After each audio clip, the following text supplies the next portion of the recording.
everyone, my name is Isha. Welcome back to my channel. We are continuing with our topic of demand and supply analysis. In my last video, we talked about types of elasticities, and yes, we did talk about types of elasticities. Let's just a brief recap about what is my price elasticity. See, elasticity is nothing but a change in your quantity demanded because your price of your product or your price of your related products or your income has changed. So because of these three things, because of change in your price, because of your change in price of related goods, because of your income, whatever, how much ever these three things changed, इनके change होने की वजह से, because these three things changed, इनके change होने की वजह से आपकी quantity demanded में जो change आया है, that is price elasticity.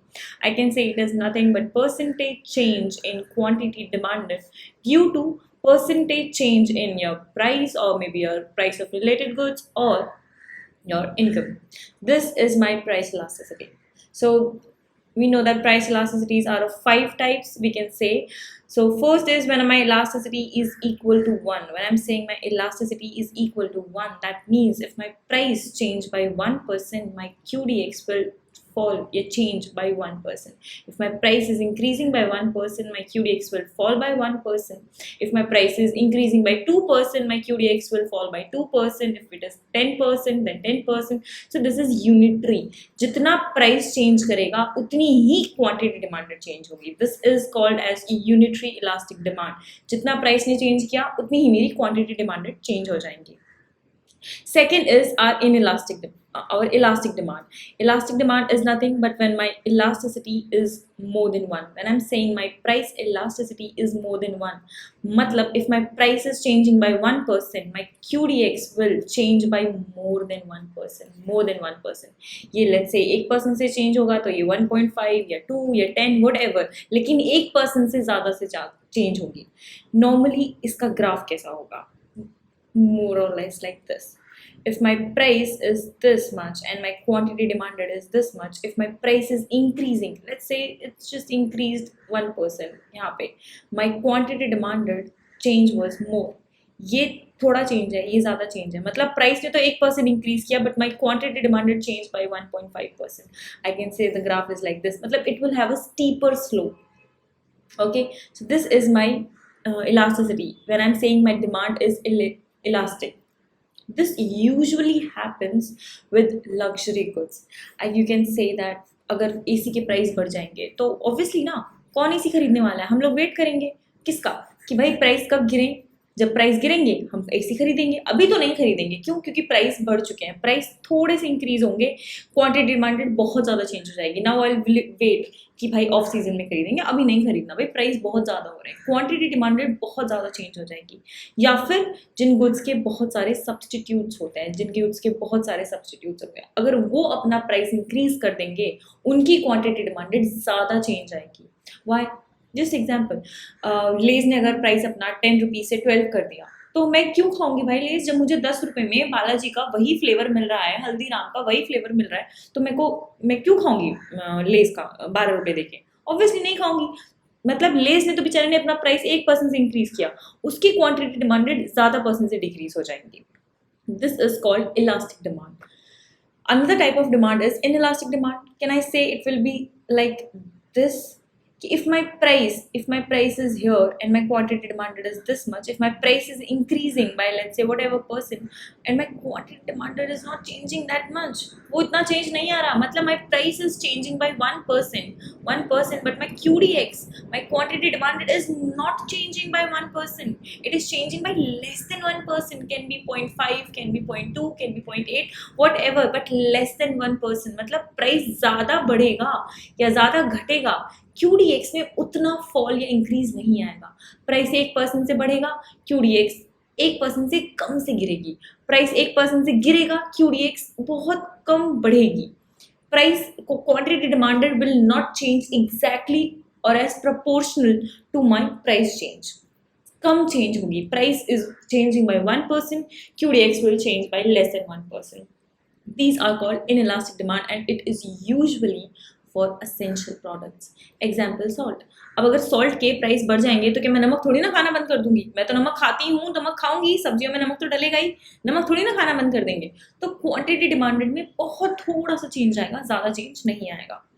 Another type of elasticity is perfectly inelastic demand. See, these two type of elasticities, they exist in theory but not in practical life. You cannot say कि अगर मेरा price is increasing by 1%, my QDX will fall bye 0%. मतलब quantity demanded में कोई change आएगा ही नहीं.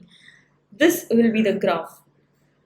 Price यहाँ हो, यहाँ हो, यहाँ हो, कहीं भी हो, मेरी क्वांटिटी डिमांडेड इतनी ही रहने वाली है. प्राइस चाहे यहाँ हो, यहाँ हो, यहाँ हो, मतलब प्राइस कितना भी इंक्रीज डिक्रीज कर जाए, मेरी क्वांटिटी डिमांडेड में तस से मस नहीं होगी. वो जितनी थी उतनी ही रहेगी, उसमें कोई चीज नहीं आएगा. प्रैक्टिकली ऐसा कोई गुड है ही नहीं, ऐसा कोई गुड है ही नहीं. वी कैन से स्टिल कि लाइफ सेविंग ड्रग्स और जो आपके फार्मा के गुड्स होते हैं, यू कैन नॉट से कि उनमें चेंज नहीं आएगा. डेफिनेटली चेंज आएगा थोड़ा बहुत, बट ज़्यादा चेंज नहीं आएगा. क्यों भाई? जिसको कैंसर है उसको दवाई तो खानी ही है, चाहे प्राइस 100 हो या 200.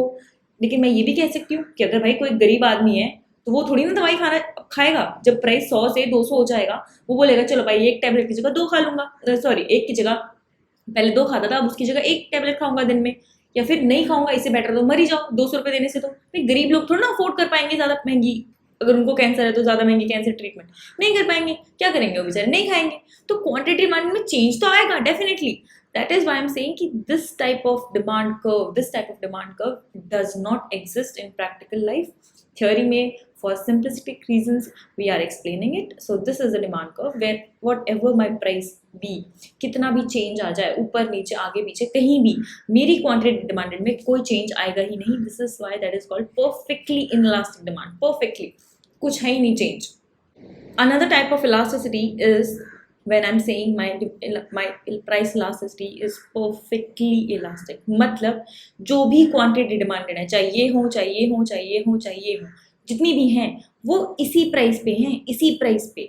इसके ऊपर गया तो भाई क्वांटिटी डिमांडेड में जबरदस्त वाला फॉल आएगा. You can not increase your price by any damn percentage, not even 0.1, not even 0.2%. 1% increase करा प्राइस में, quantity demanded will fall bye infinite. 0 हो जाएगी आपकी क्वांटिटी डिमांडेड. अगर आपने प्राइस में 1% भी इंक्रीज कर दिया. You can say that these type of goods are which have very close substitutes, बहुत close substitutes होंगे एक दूसरे के, उनकी डिमांड में ये होगा. जैसे मैंने लेस का एग्जांपल दिया था, ऑब्वियसली बहुत क्लोज तो नहीं है, परफेक्टली होमोजेनस नहीं बोल सकती हूँ, but these two things does not exist in practical life. They are only in theory. Now we can solve our elasticity. I'm just trying to give you another concept of elasticity, wherein I'm calculating my price elasticity for this demand function at 3 levels. When my price is 8, when my price is 12, and when my price is 14.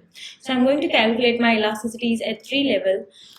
We know our demand function is QDX is equals to 150 minus 10 PY. We know that our formula for elasticity is nothing but change in quantity demanded upon change in price multiplied by price upon quantity, right? We know that this is nothing but 1 upon slope. अब मुझे slope निकालना है इसमें से. I have this demand function, I am given 3 price levels. मुझे यहाँ slope पता है, मुझे पता है स्लोप क्या होगा. y is equals to mx plus c. m is my slope in this equation. y is equals to mx plus c. I know that this is my slope. This is my slope. तो मुझे अभी से इस equation को, जो कि x is equals to के form में है, मुझे इसे y is equals to के फॉर्म में लेके आना है, क्योंकि y क्या है, y is my price. y axis क्या है, मेरी प्राइस की एक्सिस, तो मुझे इसकी फॉर्म में लेके आना पड़ेगा. कैन आई से this nothing but 10px is equals to 150 minus qdx. Can I say this? Can I say px is equal to 150 upon 10 minus 1 upon 10 qdx? Can I say this is nothing but my slope? So I got my slope. My slope is nothing but 1 upon 10 minus 1 upon 10 is my slope. Now I'm going to put different levels of p, different values of p and different values of q. When my price is 8, can I say my quantity demanded is nothing but 70 units? 70 units, and my elasticity will be 1.1. I will put 8 here, 70 here, and 1 upon 10 here. I can say this is my elasticity 1.1. When my price is 12, my QDX is how much? 30, and elasticity it will be 4. When my price is 14, जब मेरा price 14 आ गया है, my quantity demanded will be only 10 units and my elasticity will be 14. Can you see something? That if my price got increased from 8 to 11, which is almost 50% का increase, my elasticity is changing more. ये थोड़ी ना 50% increase करिए, तो almost 4 times increase करिए, 400% से बोल सकती हूँ मैं. जब मेरा प्राइस 8 से 14 आ गया, लेट्स से अज्यूम कर लेते हैं 100% इंक्रीज करिए, लेकिन मेरा यहाँ प्राइस 100% इंक्रीज हो रहा है क्या? इलास्टिसिटी नहीं, ये तो बहुत ज्यादा परसेंट हो रही है, ऑलमोस्ट 14 टाइम्स, और you can say 1400%. So can I say at low prices my elasticity is low, and at high prices my elasticity is high? Can I say this? Can I say when this is my demand function, QDX is equals to 150 minus PX, can I say my maximum quantity demanded for price 0 will be nothing but 150? 150 से ज़्यादा quantity तो मैं कभी नहीं लूँगी, और मेरा maximum price क्या जा सकता है? 15. My maximum price can go up to what? 15. इससे ऊपर तो मेरा प्राइस नहीं जाएगा, राइट? सो कैन आई से that at this level when my price is 14, my elasticity is very high. Here मुझे भी पता है elasticity will be around, यहाँ पे कितनी है मेरी? When my price is 14, I'm demanding only 10 units. मैं सिर्फ 10 units demand कर रही थी, right? When my price was 12,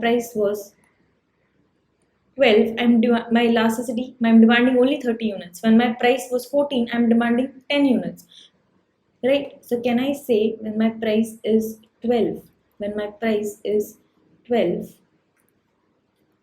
I'm demanding how many units? I'm demanding 30 units. And when my price is 8, I'm demanding how many units? 70. So can I say at this price when my price elasticity it was 1.1, so can I say it is kind of unitary हो गई है? This is what? This is 4 almost. ये कितनी थी? 14 थी. तो क्या मैं ये बोल सकती हूँ कि अगर हम ऊपर जाएंगे, अगर हमारा प्राइस इससे नीचे करते हैं, 8 से नीचे करते हैं, लेट्स से 3 करा हमने, अगर हमने अपना प्राइस 3 करा, तो मेरी इलास्टिसिटी कितनी आ जाएगी? My quantity demanded will be 120 and my elasticity will be 0.25. सिर्फ 0.25 इलास्टिसिटी होगी. मतलब इस पॉइंट के जहां पे हम यूनिटरी इलास्टिक पर हैं, at the point where my elasticity is unitary elastic, my elasticity will increase when my price increase and decrease when my price is decreasing. मतलब क्या मैं ये बोल सकती हूँ कि हाई प्राइसेस पे 14, 15, 13, 18 मेरी इलास्टिसिटी ज़्यादा होगी हमेशा, और लो प्राइसेस पे मेरी इलास्टिसिटी हमेशा कम होगी? Now why does this happen? पहली बात तो सीधी सी नॉर्मल कॉमन सेंस की बात है कि हाई प्राइसेस पे कंज्यूमर ज़्यादा रिएक्ट करेंगे. Consumers will react more at high prices and less at low prices. 3 रुपए से अगर मैं 3 रुपए 10 पैसे कर दूंगी प्राइस, तो इतना फर्क नहीं पड़ेगा. लेकिन अगर मैंने 14 रुपए का प्राइस 15 कर दिया, तो ज्यादा फर्क पड़ेगा, ज्यादा कंज्यूमर रिएक्ट करेंगे. 3 रुपए 10 पैसे भी ज्यादा फर्क नहीं पड़ेगा उन्हें. ठीक है भाई, पहले 3 दे रहे, तब 3.10 दे देंगे, नो प्रॉब्लम. दूसरा reason, do we know that this is my formula of elasticity, percentage change in quantity demanded upon percentage change in price multiplied by P upon Q. अब मुझे पता है मेरे फॉर्मूले में ये तो कांस्टेंट है भाई. स्लोप तो किसी भी लाइन का किसी भी पॉइंट पे निकाल लो, कांस्टेंट ही रहेगा हमेशा. Slope is never going to change. तो चेंज किसकी वजह से आ रहा होगा? If my elasticity is changing then definitely it is due to this thing P upon Q. अब मुझे पता है कि न्यूमरेटर जितना बड़ा होगा उतनी बड़ी मेरी इलास्टिसिटी आएगी. अब न्यूमरेटर बड़ा तो यहीं पर है, जब 14 है मेरी डिमांड कितनी होगी? 10. जब मेरी 8 थी, जब मेरा price was almost equal to 8, when my price was equal to 8, my quantity demanded was how much? 70. अब यहाँ मेरा डिनोमिनेटर बड़ा हो गया, लेकिन यहाँ क्या है, मेरी न्यूमरेटर बड़ा है. तो जितना बड़ा मेरा प्राइस होगा उतनी ही बड़ी मेरी इलास्टिसिटी होगी. Why? Because price is in numerator. Price जो है न्यूमरेटर में होता है इलास्टिसिटी के फॉर्मूले में. इस वजह से the more the price, the higher the price, the higher will be my elasticity. Now, certain factors, now obviously elasticity is different for different prices. Then definitely there has to be some factors because of which elasticity is changing or it is different. First factor is type of goods. Type of goods. अगर मेरा luxury good है, if my good is luxury, then obviously my elasticity will be what? More than one. Luxury goods के लिए elasticity हमेशा एक से ज्यादा होगी. क्यों? क्योंकि अगर उनके प्राइस गिर जाएंगे या बढ़ जाएंगे तो डिमांड ज्यादा चेंज होगी. क्योंकि भाई प्राइस अगर एसी के गिर गए तो अब सबको एसी चाहिए, प्राइस अगर एसी के बढ़ जाएंगे तो अब कोई एसी नहीं लेगा, मतलब ज्यादा लोग एसी नहीं लेंगे. लेकिन अगर एसेंशियल गुड्स हैं लाइक सॉल्ट, उसकी इलास्टिसिटी क्या होगी? Less than one. हम थोड़ी ना नमक खाना बंद कर देंगे, right? Another factor is number of substitutes. Common sense wise, अगर सब्सटीट्यूट बहुत ज़्यादा हैं प्रोडक्ट के तो उसकी इलास्टिसिटी तो हमेशा ज़्यादा ही होने वाली है. अगर नंबर ऑफ सब्सटीट्यूट्स बहुत ज़्यादा हैं तो मैं इसे छोड़ के उस पर स्विच कर जाऊंगी, मेरी क्वांटिटी डिमांडेड बहुत ज़्यादा चेंज करेगी मेरे प्राइस के बढ़ने से, बहुत ज़्यादा चेंज आएगा. That means my elasticity is more. लेकिन अगर मेरे सब्सटीट्यूट्स ही नहीं हैं, I am a unique product हूँ मैं, तो my elasticity will always be less than one, always be less than one. Third factor is proportion of income spent on a product. If my proportion of income spent on a product is high, अगर मैं अपनी income का बहुत ज़्यादा percent एक particular चीज़ पे खर्च करती हूँ तो उसकी इलास्टिसिटी हमेशा ज़्यादा होगी. क्योंकि भाई उसके प्राइस चेंज होने से मैं ज़्यादा रिएक्ट करूँगी, क्योंकि वहाँ मेरी बहुत ज़्यादा इनकम स्पेंड हो रही है. छोटा मोटा अमाउंट नहीं है, छोटा मोटा होता तो मैं रिएक्ट नहीं करती, बट अमाउंट बहुत ज़्यादा है, ज़्यादा की वजह से मैं ज़्यादा रिएक्ट करूँगी. Another, if a consumer spend very less percentage of his income for a product, उसकी elasticity हमेशा क्या होगी? कम होगी. But it will always be less than one, right? Another factor is short run or long run. Long run में हमेशा elasticity will be more than one, हमेशा more than one, और short run में हमेशा less than one. But change needs time. Change को time चाहिए होता है, तो इसी वजह से लॉन्ग टर्म में इलास्टिसिटी हमेशा ज्यादा होगी. क्यों? क्योंकि मैं चेंज कब करूंगी? लॉन्ग टर्म में. शॉर्ट टर्म में थोड़ा ना मैं इतने फटाक से चेंज कर लूंगी. I need time to change myself. These are the factors that affect elasticity.